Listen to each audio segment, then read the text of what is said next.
Dhaba main road पर ही था, मगर सड़क और ढाबे के बीच करीब 20 फीट की दूरी भी थी। इस दूरी के बीच एक बड़ा सा पेड़ था आम का, जो काफी पुराना और जर्जर था, लेकिन ढाबे वाले ने पोस्टर चिपकाकर पेड़ के तने की बदसूरती छिपा दी थी। हरिकेश ने जायजा लिया कि यह ढाबा थोड़ा सस्ता है तो यहीं पर कुछ खा पी ले।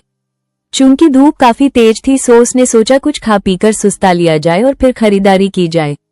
उसने अपनी मोटरसाइकिल उसी पेड़ के नीचे धूप की तुर्शी बचाते हुए पार्क कर दी। पास लगे नल से उसने हाथ मुंह धोया। पेड़ की छाया में ही पड़ी कुछ पुरानी बेंच और कुर्सियों में उसने पनाह ली। घर पहुंचने की जल्दी में उसने सुबह का नाश्ता भी ठीक से नहीं किया था। उसने मेज से चलते चलते नाश्ते का पैकेट ले लिया था कि रास्ते में कहीं खा लेगा, मगर रास्ते में उसे याद ही नहीं पड़ा कुछ।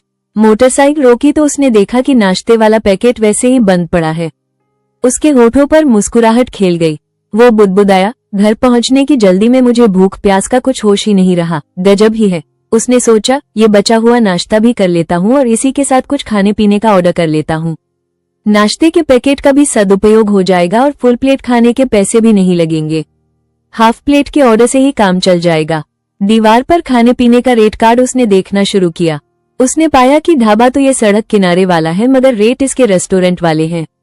बाबूजी, कुछ खिला दीजिए, कल रात से कुछ भी नहीं खाया है, पीछे से एक आवाज आई। उसने घूमकर देखा तो एक अधेड़ उम्र का मैला कुचैला इंसान बड़ी दीनहीन हालत में खड़ा था। उसके एक हाथ नहीं था और पीठ पर बड़ा सा कुबड़ था।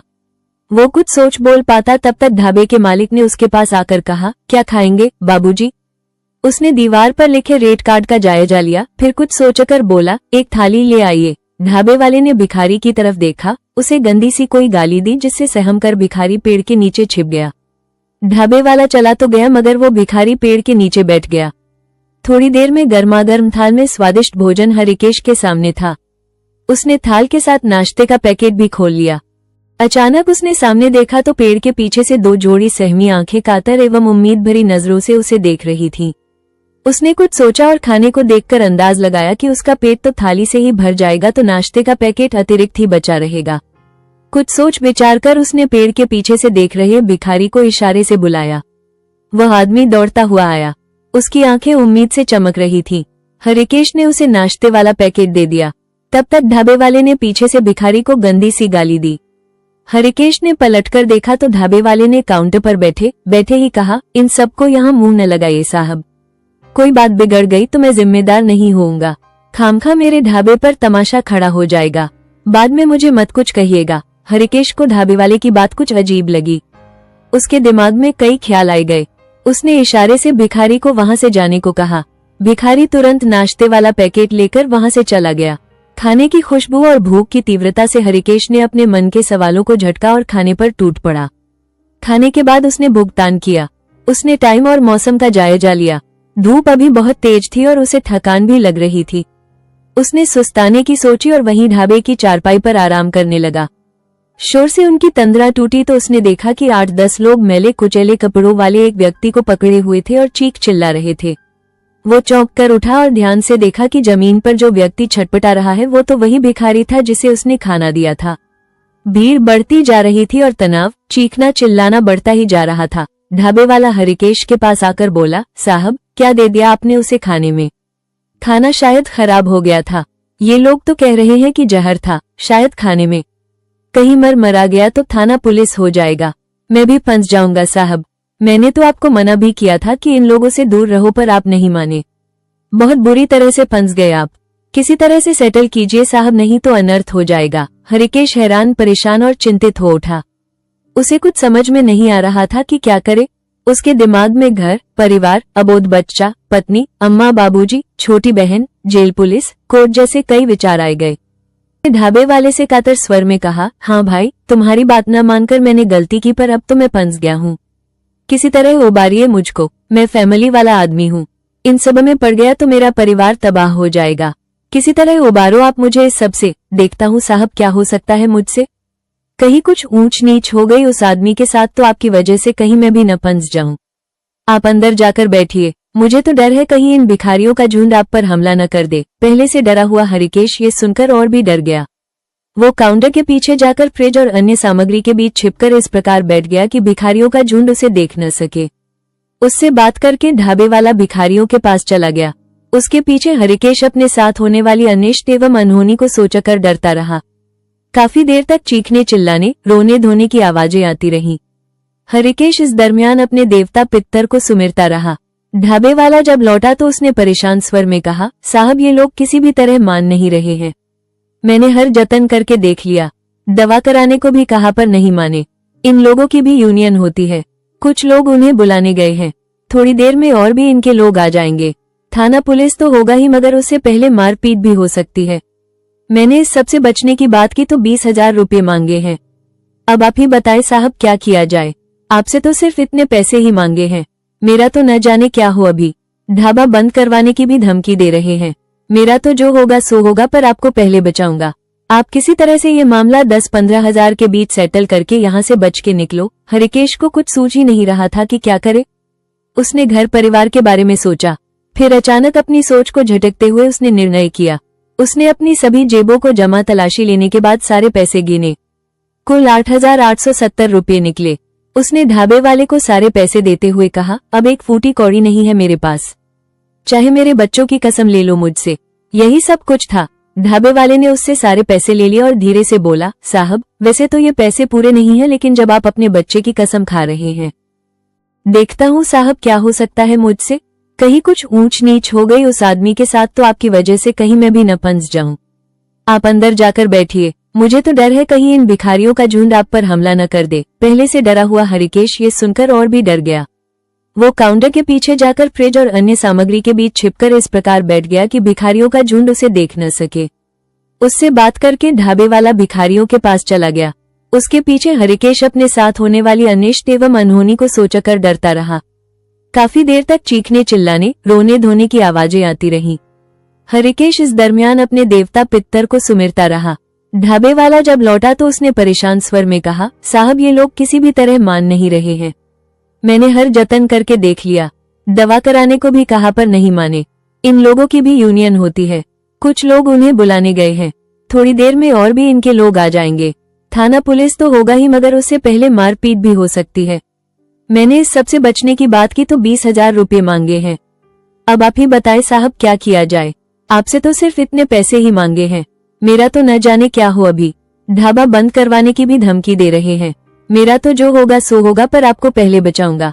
आप किसी तरह से ये मामला 10-15 हजार के बीच सेटल करके यहाँ से बच के निकलो। हरिकेश को कुछ सूझ ही नहीं रहा था कि क्या करे। उसने घर परिवार के बारे में सोचा, फिर अचानक अपनी सोच को झटकते हुए उसने निर्णय किया। उसने अपनी सभी जेबों को जमा तलाशी लेने के बाद सारे पैसे गिने। कुल 8,870 रुपये निकले। उसने ढाबे वाले को सारे पैसे देते हुए कहा, अब एक फूटी कौड़ी नहीं है मेरे पास, चाहे मेरे बच्चों की कसम ले लो मुझसे। यही सब कुछ था। ढाबे वाले ने उससे सारे पैसे ले लिए और धीरे से बोला, साहब वैसे तो ये पैसे पूरे नहीं हैं, लेकिन जब आप अपने बच्चे की कसम खा रहे हैं तो फिर जाइए। अब जो कुछ भी होगा मैं मैनेज कर लूंगा, चाहे मुझे जो भी करना पड़े। अपनी मोटरसाइकिल की चाबी मुझे दीजिए और ढाबे के पीछे खड़े हो जाएं। वहीं दूसरी तरफ की सड़क से निकल जाएं।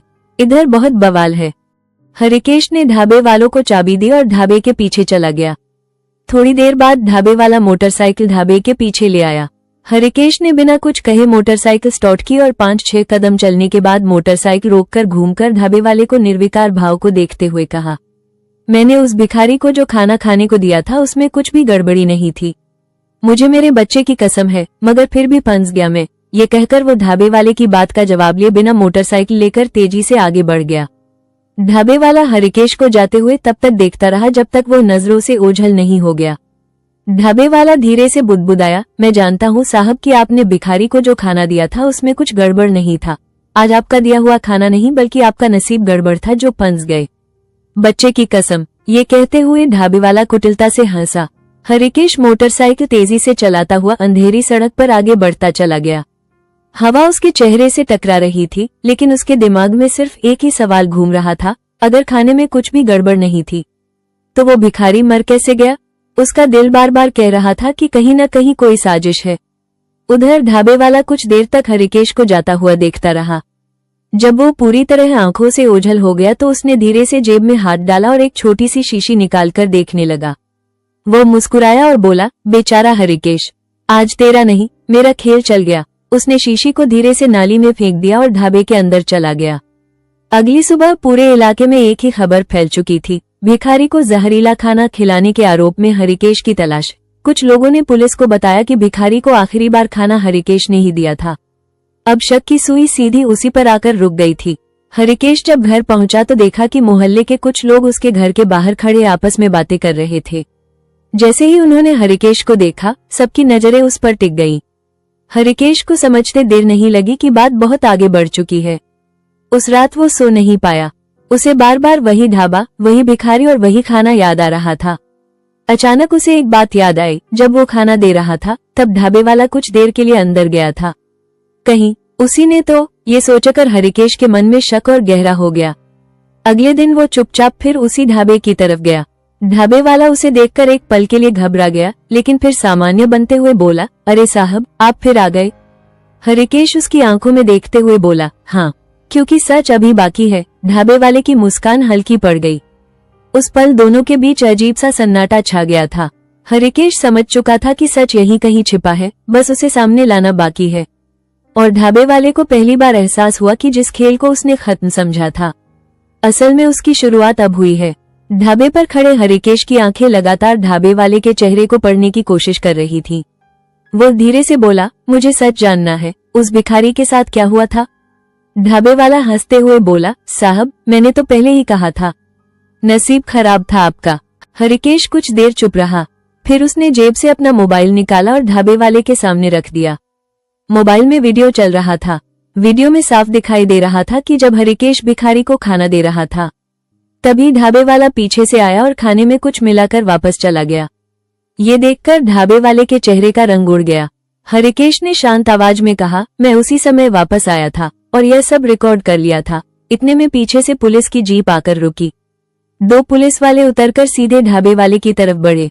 ढाबे वाला घबराकर बोला, लेकिन मैंने ऐसा क्यों किया होगा? हरिकेश की आंखों में गुस्सा साफ दिखाई दे रहा था।